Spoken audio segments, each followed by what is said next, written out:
A paz do Senhor, povo de Deus, sou o pastor Marcos André e esse é o nosso canal Clube da Teologia, canal de estudos da Palavra de Deus. E vamos agora a mais um vídeo para a nossa Escola Bíblica Dominical, o nosso vídeo de apoio, a nossa pré-aula e aqui para a lição de número 11 da revista da CPAD, a revista de adultos da CPAD, e essa é a lição de número 11. Vamos então entrar nessa lição, tá? O tema da lição está muito interessante, já adianto já que está muito legal essa lição, é bem esclarecedora, tá? O vídeo não vai ser longo, mas vai esclarecer bastante coisa, vamos deixar bastante conteúdo.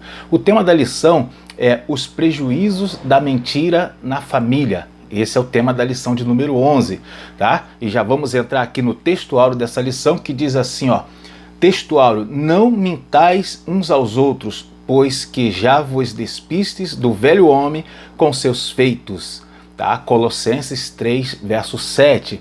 Esse é o nosso textuário, tá bom? E a gente vai ver aqui na leitura bíblica em classe que a lição vai tratar de uma mentira que aconteceu logo no início da igreja. Você já conhece o texto, né?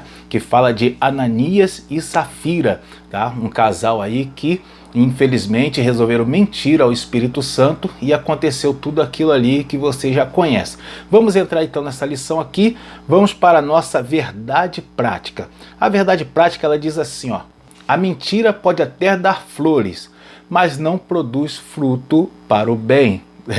Então a mentira parece boa quando é contada, parece resolver algum problema, mas ela não vai dar um bom fruto para ninguém. Isso aqui é uma verdade aplicada, quer dizer, a verdade prática, né? A verdade que a gente vive na prática.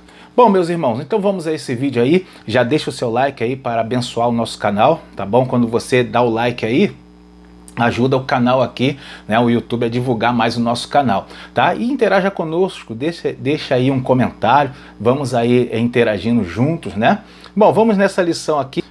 Deixo já acrescentar aos irmãos que vai ficar na descrição do vídeo aí o link para você adquirir o nosso material, né? O link aí, vários links para você acompanhar o vídeo lá no nosso canal, no nosso blog no YouTube, o nosso blog na internet, tá? Também para você assistir ali, acompanhar também os meus materiais que estão sendo divulgados aí, meus dois trabalhos, meus dois livros, tá? O primeiro livro o último livro, né? Livro das Obras com Texto, e o meu primeiro livro é o Maior Milagre de Jesus. Esses dois livros que estão aqui atrás, uma bênção, você com certeza vai gostar, tá? Vamos então na lição aí, sem mais delongas.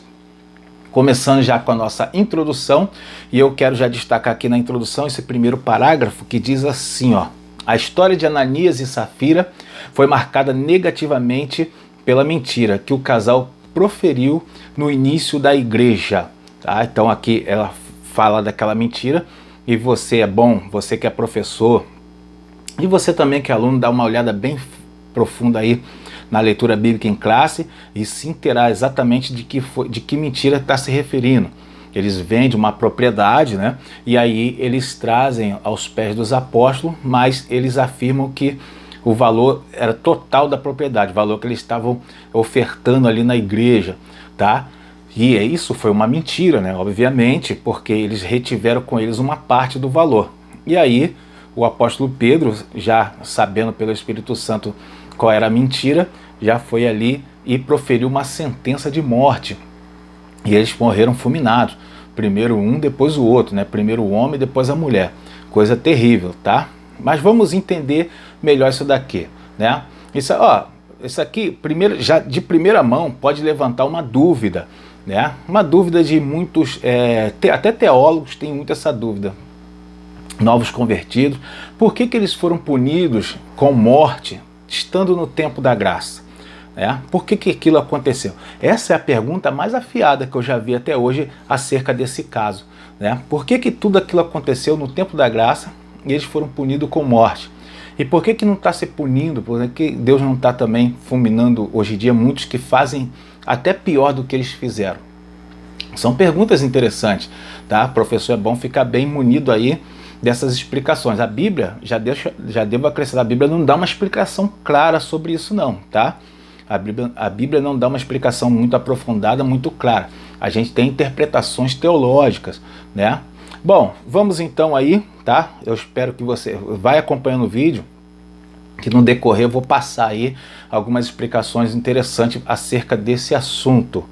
Bom, continuando então, no segundo parágrafo ele fala assim, ó: para que os necessitados não tivessem carência, alguns dos novos convertidos que tinham posses negociavam suas propriedades e depositavam o dinheiro recebido junto aos pés dos apóstolos.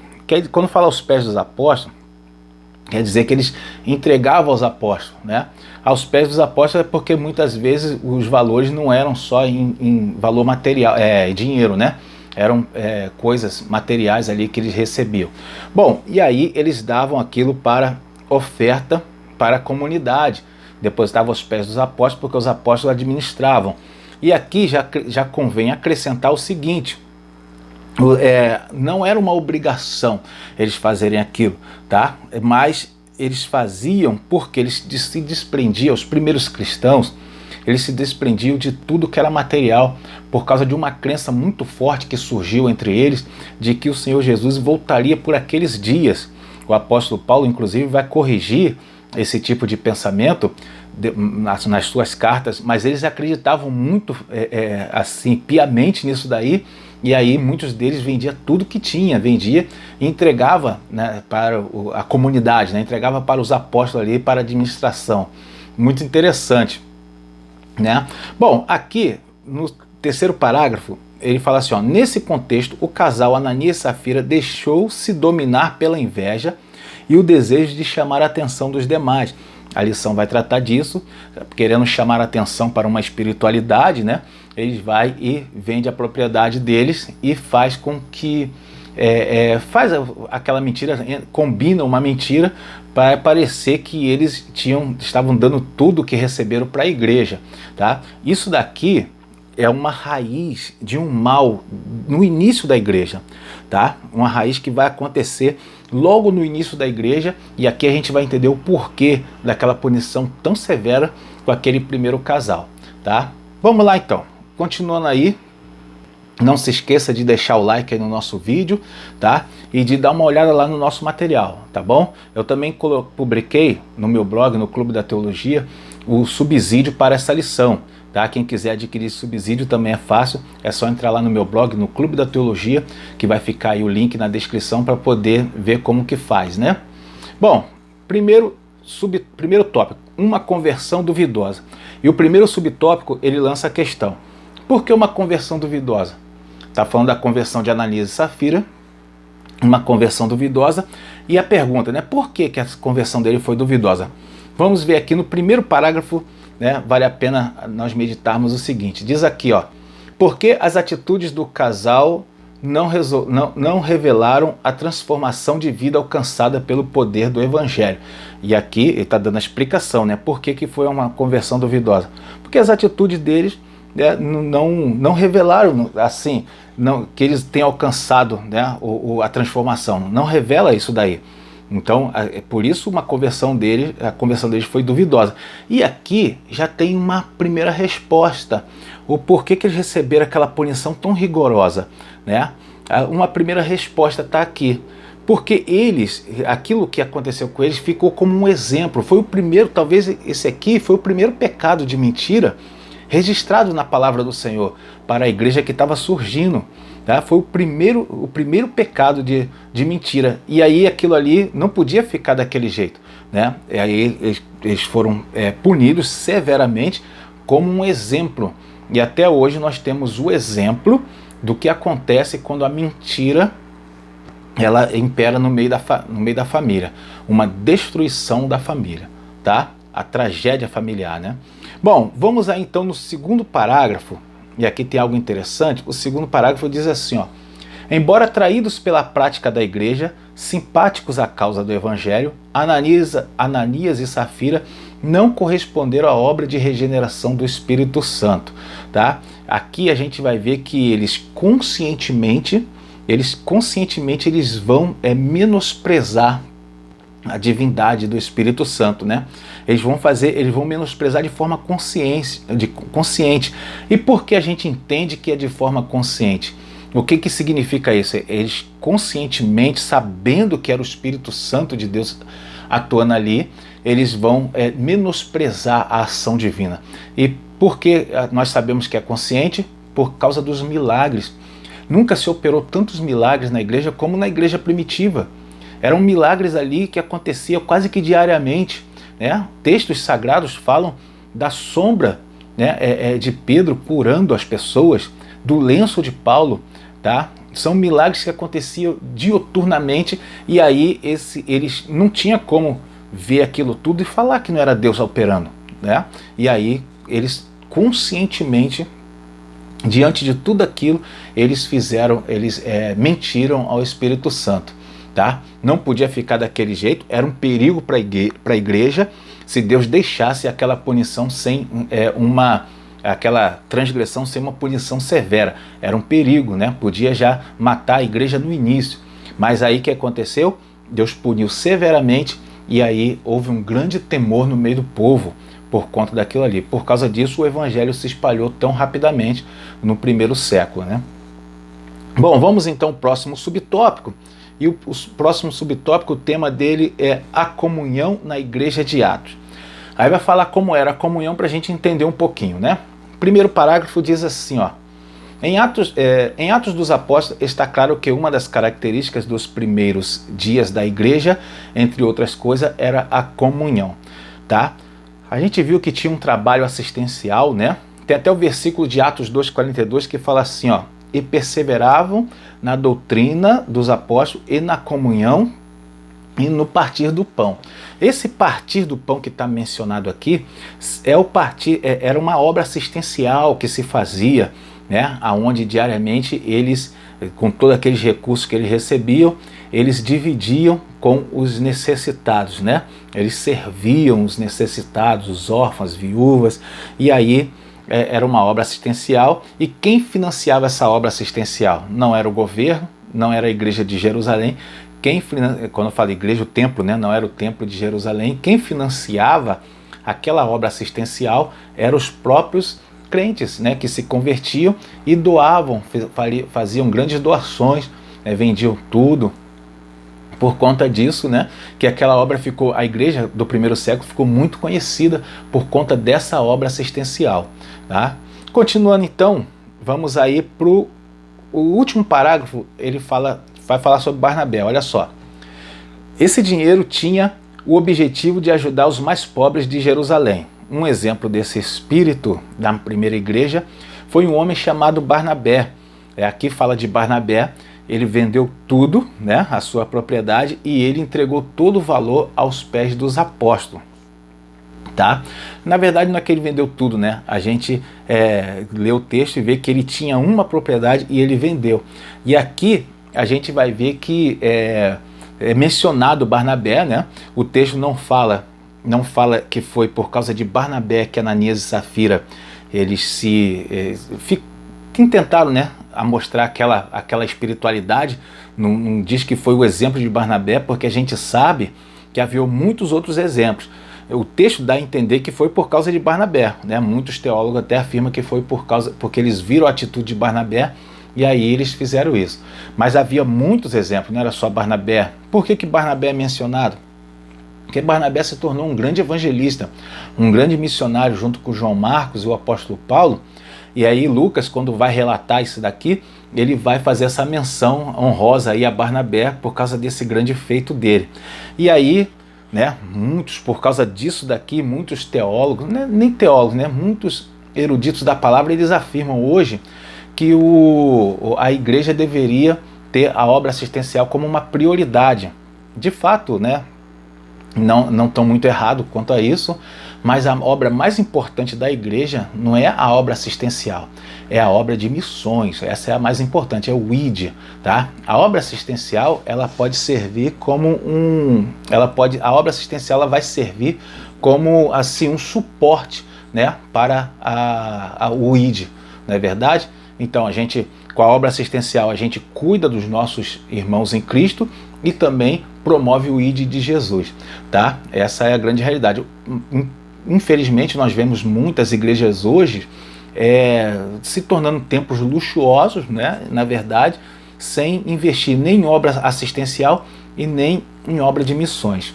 Vamos continuando então, vamos aí para o próximo subtópico, que é o 3. O tema desse subtópico é a inveja e a hipocrisia de Ananias e Safira, tá? Vamos aí falar sobre, vamos começar aqui no primeiro parágrafo, que diz assim, ó: quando viram o desprendimento generoso de Barnabé, Ananias e Safira encheram seus corações de inveja. Como eu comentei antes, né? Havia muitos exemplos, tá? Não foi só de Barnabé. O texto dá a entender que foi por causa dele, né? Porque menciona logo ele no início. Mas no segundo parágrafo ele diz assim, ó: no lugar de agirem de maneira generosa, eles cultivaram um sentimento carnal, tramando um plano para impressionar os apóstolos e a igreja, né? Isso aqui foi em Atos 5, está esse registro. Qual foi o plano? Eles vender a propriedade e dar todo o valor, dar o valor como se estivesse dando todo o valor, né? Esse aí foi o plano que eles elaboraram, o plano de mentiras, né? Bom, e aqui o que aconteceu? Eles tentando demonstrar uma espiritualidade. Esse é o problema. Entrou no coração deles uma certa arrogância satânica de querer se parecer mais espiritual que outros irmãos, né? Infelizmente isso até hoje, esse mal permanece dentro das nossas igrejas. Muitos irmãos querendo parecer mais espiritual, criam coisas que não existem na palavra, tá? E aí ficam nessa intenção de querer ser mais espiritual do que outros irmãos, acabam cometendo pecados, né, como esse aqui de Ananias e Safira, o pecado da mentira, né? Bom, aqui, olha só, o que acontece? Um problema desse tipo, de querer demonstrar essa espiritualidade que não existe, é a pessoa criar aquela máscara, né? A máscara de espiritualidade. Isso acontece muito nos dias de hoje, tá? E você não precisa de se esforçar muito para se lembrar de algum caso em alguma igreja que você passou, tá? Você que é professor, falar com os alunos, com certeza eles vão se lembrar. Convém não mencionar nomes, né? Não é o caso, tá? Para evitar problemas na escola dominical. Mas isso é algo que acontece muito nos dias de hoje, né? Vamos para o próximo subtópico, é o subtópico 4. O tema dele é quando a mentira e o engano enchem os corações. Tá? Nesse subtópico aqui, eu vou para o segundo parágrafo. O segundo parágrafo é interessante. Ele diz assim, ó, o segundo parágrafo: guardando-a não ficava para ti, e vendida não estava em teu poder? Por que formaste este desígnio em teu coração? O apóstolo Pedro está arguindo aqui a Ananias acerca disso, né? Ele está falando com ele. Você guardando, você não ia ficar para você, né? Então, aqui está dando aquela ideia que eu comentei no início. Não era uma obrigação, né? A gente vê muitos comentaristas, vemos poucos hoje, né? Vimos muito no passado comentaristas que falavam que era uma obrigação deles fazer aquela venda, né? Mas na verdade não era uma obrigação. O apóstolo Pedro está dando falando isso aqui para Ananias, tá? Se você guardasse, não ia ficar contigo? Por que você fez isso? Por que você intentou mentir contra o Espírito Santo, né? Isso daqui foi a causa do grande mal que veio sobre ele, sobre sua esposa. E aqui, o interessante, olha o que diz no segundo parágrafo. O apóstolo Pedro também tratou com a esposa de Ananias, sem ela saber que o esposo havia caído morto na presença de todos. E aí o apóstolo Pedro ele vai perguntar, depois vai vir Safira, né? E aí ele vai perguntar para ela a mesma pergunta que fez para Ananias, tá? Só que ela não sabia que o marido tinha morrido, né? E aí o apóstolo Pedro, com isso, ele vai dar a ela a chance de se consertar do seu erro, né? Ele vai dar a ela a chance não digo de negar, né? Vai dar a ela a chance de falar a verdade e pedir o perdão. Essa era uma possibilidade ali. E aí ela não fez isso, ela continuou, né, no erro, e aí ela também morreu, tá? Bom, a gente vai ver aqui o seguinte, que houve até uma cumplicidade, né, da esposa ali para com seu marido. A cumplicidade, ela deve existir entre o casal, mas não uma cumplicidade, por exemplo, no pecado, né? Se a esposa ou o marido decidir mentir, na igreja ou em qualquer lugar, o outro não deve ser conivente com essa situação, porque isso aí não é de Deus. E aí foi o que a Safira fez, e aí por isso ela também morreu. Um detalhe sobre isso aqui, o apóstolo Pedro usa a palavra aqui, ó, a expressão vos concertaste. Concertaste quer dizer que eles formaram um concerto para mentir, ou seja, eles premeditaram. Esse premeditar aqui é uma agravante do erro, uma agravante do pecado, a premeditação, né? Inclusive está até no Código Penal como agravante do crime, né? E aqui, diante do pecado, a premeditação é diferente do pecado espontâneo, né? Do pecado por acidente. Eles premeditaram fazer aquilo ali, tá? E aí a gente vai entender o porquê da punição severa que eles receberam. Então até agora já falou de punição severa, falamos de que serviu como um exemplo, né, por causa daquele grande mal que estava no início da igreja, por isso foi necessário eles morrerem ali, tá? Não é porque estava voltando a lei, ou ao tempo da lei ainda não tinha acabado, nada disso. É porque era um exemplo que tinha que ser dado para a igreja logo no seu início, senão corria o risco de já criar os primeiros mentirosos a partir daqueles irmãos ali, né? Bom, vamos lá então, no próximo tópico. O tema do tópico é o problema da mentira dentro da família. E o primeiro subtópico ele diz assim, ó, a mentira produzida dentro da família. Aqui no primeiro parágrafo fala assim, ó, Ananias e Safira imaginaram que poderiam tirar proveito do desconhecimento das pessoas da igreja sobre a artimanha de esconder a verdade sobre a venda da propriedade, né? Eles acharam, né, que podiam tirar proveito disso daí. Bom, o problema aqui é o seguinte, né? Vamos falar de família agora, tá? O problema é que quando eles fizeram isso, não era nem só o pecado deles ali, né? Era um conluio de coisas. Eles estavam lançando uma semente, tá? O texto não fala que eles tinham filhos, mas isso aqui, o problema da mentira é que ela pode lançar uma semente nos nossos filhos. Se eu sustentar uma mentira familiar, uma mentira dentro da minha casa, os meus filhos vão perceber essa mentira. E sabe o que vai acontecer? Eu vou lançar uma semente no coração deles. E qual é a semente que a gente vai estar lançando nesse caso? A semente, né, a semente da descrença do Evangelho. Por quê? Eles vão olhar o Evangelho e na mente deles o Evangelho vai ser só mais um apanhado de crenças, né, sem importância como qualquer outra religião. Enquanto a gente está pregoando que o Evangelho não é uma religião qualquer, mas é a religião. O cristianismo é a religião, aquela que faz ligação do homem com Deus. E quando eu minto diante dos meus filhos e faço deles coniventes com isso, eu estou lançando uma semente do mal no coração deles. Estou despregando o que foi pregado. Bom, e aqui no segundo parágrafo ele diz assim, ó, o Espírito Santo se entristece quando dentro da família, esposo, esposa, filhos e filhas e outros membros fazem da mentira um estilo, né? Fazem da mentira um estilo. Olha só, vamos esclarecer uma coisa aqui sobre Ananias e Safira. Aquela não foi a primeira mentira deles. Aquela foi a grande mentira. Mas para alguém chegar na grande mentira, eles começam com as mentirinhas, as pequenas mentiras. E as pequenas mentiras é que vão levar à grande mentira. Porque se a pessoa viver no estilo, né, tiver a mentira como um estilo de vida, como o comentarista está citando aqui, o que vai acontecer, na hora que ele precisar, ele vai lançar mão desse recurso de mentir, né? E aí foi o que aconteceu com Ananias e Safira, tá? Então qual é o segredo aqui? Qual é a ordenança aqui?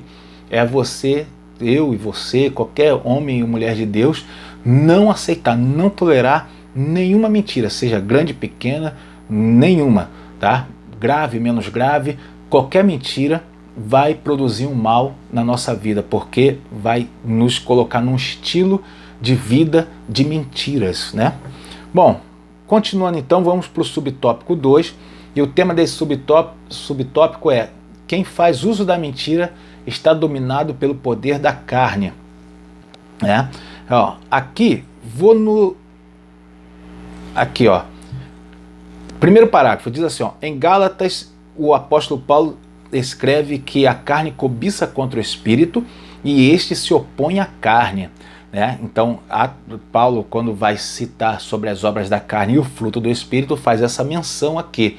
Mas o que eu quero citar para os irmãos é que o próprio apóstolo Paulo, ele dá o recurso para a gente combater esse problema carnal. O recurso é simples, o recurso é fácil, né? Embora pareça difícil. Está em Gálatas capítulo 5, verso 16. Simples assim, ele diz assim, o apóstolo Paulo, ó, digo, porém, andai em espírito, e não cumprireis a concupiscência da carne. A mentira é uma obra da carne. A concupiscência da carne são os desejos exagerados da carne. E aí a gente vai ver que somente andando em espírito que a gente vai resolver esse problema. Então o que é andar em espírito? É estar orando, estar jejuando, estar lendo a palavra, estar congregando, estar participando das consagrações, dos cultos. É isso que é andar em espírito, né? Bom, no segundo parágrafo ele diz assim, ó, toda e qualquer mentira, por mais ingênua que possa parecer, tem sua fonte no diabo. Bom, só vou ler até aqui. O que tem acontecido hoje são as chamadas de mentirinhas de brincadeira. A gente vê muitos crentes fazendo isso, mente por brincadeira, achando que isso é uma coisa legal. E a gente vê muitos irmãos, né, até pregadores fazendo isso, cantores, ministros de igreja. Não se faz uma coisa dessa. Mentira, não se mente nem por brincadeira. Eu vou ler um texto aqui para nossa meditação, que é Provérbios, capítulo 26, 18 e 19. O texto ele fala assim, ó, como louco que solta faíscas, flechas e mortandades, assim é o homem que engana o seu próximo e diz, fiz por brincadeira. O que é o que engana o próximo? É o que profere mentira para o próximo. Ele engana, ele fala assim, ó, olha aí, tá chegando fulano, cadê? Não, tô brincando, não tá chegando. Isso é uma mentirinha de brincadeira. Não se pode aceitar, porque o texto de Provérbio está classificando a pessoa que faz isso. É como um louco, a pessoa que age loucamente, tá? Isso aqui é um conselho para nós. Você que é professor, passe isso para a classe, porque é importante. E o tópico 3, o tema do tópico é protegendo a família da mentira e da hipocrisia. Vamos entrar nesse tópico aqui que é muito interessante. O primeiro subtópico, o tema é cuidado contra os defeitos morais no lar. Bom, e aqui vai falar sobre Acã, né? Como fala de defeitos morais, a gente vai se lembrar de Acã. O comentarista coloca no segundo parágrafo, vamos ler aqui sobre esse camarada. Ó. Semelhantemente ao que aconteceu com Ananias e Safira, no Antigo Testamento lemos a história de uma família israelita, cujo chefe era Acã. Né? Dominado pela cobiça, pela hipocrisia, ele furtou certos objetos da cidade de Jericó. A história de Acã, a maioria dos irmãos conhece, né? Talvez valha a pena aí você relembrar, caso algum aluno não conheça. É importante, viu, professor? Não deixe que o seu aluno não conheça a história do que você está mencionando. Dá uma explicação rápida ali, né? Os israelitas, a comando de Josué, ao invadir a cidade de Jericó, eles tinham ordem de Deus para não pegar nada. Tudo que estava ali era amaldiçoado. E aí Acã foi lá e pegou, né, certos utensílios. E aí foi onde o pecado ficou, né, um anátema, algo amaldiçoado no meio do povo. E aí Deus revela para Josué que havia algo errado ali. E aí eles vão pela direção do Espírito Santo, vai aparecer aonde estava o erro. Na ocasião, Acã com toda a sua família morreu, né? Infelizmente isso aconteceu. Aqui tem um contrastezinho aqui entre as duas histórias, embora elas pareçam semelhantes. Acã, né, está lá no Antigo Testamento e por causa do pecado dele toda a família morreu. Ananias e Safira não morreu toda a família, né? O texto não fala que Ananias e Safira tinham filhos, mas sabemos que eles foram punidos, eles morreram por causa do conluio do pecado deles, né? Tanto Ananias como Safira mentiram. No caso de Acã, não. Só Acã mentiu, né? Só Acã fez ali, cometeu aquele pecado. Ananias e Safira, os dois pecaram, tá? Então, quer dizer, Deus ele não puniu a família de Ananias e Safira. O que aconteceu, e aqui vale a pena, essa história fica como exemplo para nós. O que aconteceu é que, embora Deus não tenha punido a família de Ananias e Safira, o pecado deles trouxe consequências para toda a família. Porque a família perdeu logo os dois. Se tinha filhos, perdeu o pai e a mãe de uma vez só. Então houve consequências para a família. Então cada irmão, né, nessa aula tem que entender o seguinte: se nós cultivarmos o pecado no meio das nossas igrejas, haverá consequências para as nossas famílias. Esse é um ensinamento importantíssimo dessa lição. Bom, vamos para o próximo aqui. No subtópico 2, o tema do subtópico é: precisamos agir contra a hipocrisia e a mentira. E aqui, no terceiro parágrafo, há algo importante a ser mencionado aqui, ó. Diz assim o terceiro parágrafo: sim, a consequência direta da mentira é a hipocrisia. Esses dois vícios são obras carnais que podem dilacerar uma família. Bom, o pecado da mentira, ele tem uma característica peculiar. Ele é um pecado que ele precisa de outros pecados para se sustentar. Ou seja, aquele que conta uma mentira, para sustentar aquela mentira, ele vai acabar contando uma outra mentira, tá? E aí o que acontece? Para manter as mentiras, o que muitos crentes, né, acabam fazendo? Criando uma máscara, né? Criando um perfil ali, usando de hipocrisia, né? E aí eles vão até falar contra, às vezes, aquela determinado pecado, quando eles mesmos estão cometendo ocultamente tal pecado, tá? E o detalhe disso aqui é o seguinte, que a família sempre sabe, né? Quando um crente no púlpito, né, ou na igreja, ele profere uma mentira, ele vive com uma máscara, a família sabe da máscara, porque são os que estão próximos, são os que estão vivendo ali com eles, e eles vão perceber isso daqui, sempre vai saber. E olha já o mal que vai ser lançado dentro da família, né? Porque por causa disso aqui, muitos filhos de crente, eles não querem ser mais crente, né? Por quê? O pai na igreja era uma coisa, a mãe na igreja era uma coisa, mas quando estava em casa, chegava o cobrador de algo que eles compraram e falava: não, fala que eu não estou, ou fala que eu saí. Olha só, né? Isso aí já semeando no coração dos filhos que aquele evangelho não é sério, que aquilo que o pai e a mãe faz na igreja é tudo uma brincadeira, não é uma coisa para ser levada a sério, né? Isso aí, por causa disso, muitos cristãos, né, muitos filhos de crente não seguiram o evangelho. Claro que isso é só um dos motivos, existem vários outros motivos, né? Bom, vamos para o subtópico 3, e o tema do subtópico é: não deixe o inimigo agir na família. Bom, no segundo parágrafo diz assim, ó: infelizmente, como Ananias, há muitos que permitem a Satanás encher seus corações para desestabilizar a família. Olha, infelizmente, se Satanás tem alguma qualidade, é a perseverança. Isso é um fato, né? Ele é perseverante, ele nunca vai deixar de tentar a sua família, nunca vai deixar isso daí, tá? Ó, e uma coisa que eu quero esclarecer para os irmãos, trazer à luz aqui, é que nos dias de hoje o inimigo tem muitas ferramentas para entrar no seio familiar, muitas. Tem a internet, a TV, né? Os jogos online, filmes, muitas ferramentas para o inimigo adentrar dentro da família. E o que o pai e a mãe, os chefes, os líderes dessa família têm que fazer?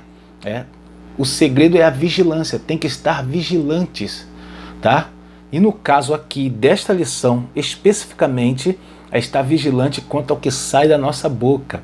Não podemos proferir mentiras, porque é isso que a lição está tratando. A mentira, se eu levar ela como estilo de vida, se eu promovê-la dentro da minha casa, não vou estar vigiando, e aí o inimigo vai fazer arruaça, tá? Dentro da minha família. Infelizmente eu tenho que tomar muito esse cuidado, tá, meus irmãos? Então vamos aí para nossa conclusão, e na conclusão vale a pena esse parágrafo que diz assim, ó: como aconteceu com Ananias e Safira, que foram punidos pelo Senhor com morte instantânea, membros da família que praticam a mentira podem experimentar consequências gravíssimas por causa dessa prática. Eles sofreram a morte instantânea, mas o fato que aconteceu com eles fica como exemplo para nós, tá? Lembra que eu falei o porquê de eles terem sido punidos com a morte? A Bíblia não relata o porquê, mas um dos motivos é esse aqui, por causa do exemplo. Se eles ficassem impunes naquela situação, naquela ocasião, aí sim ia haver um grande mal já no início da igreja, e nem sei se a igreja passaria para o próximo século, né? Bom, e aí a gente vê que eles foram punidos fisicamente, mas a consequência, né, para os dias de hoje, como quando muitos não estão sendo punidos fisicamente, não estão tendo morte instantânea, por conta disso, muitos hoje estão praticando aquela mentira igual de Ananias e Safira, e qual é o problema disso? Consequências ficam para os dias de hoje.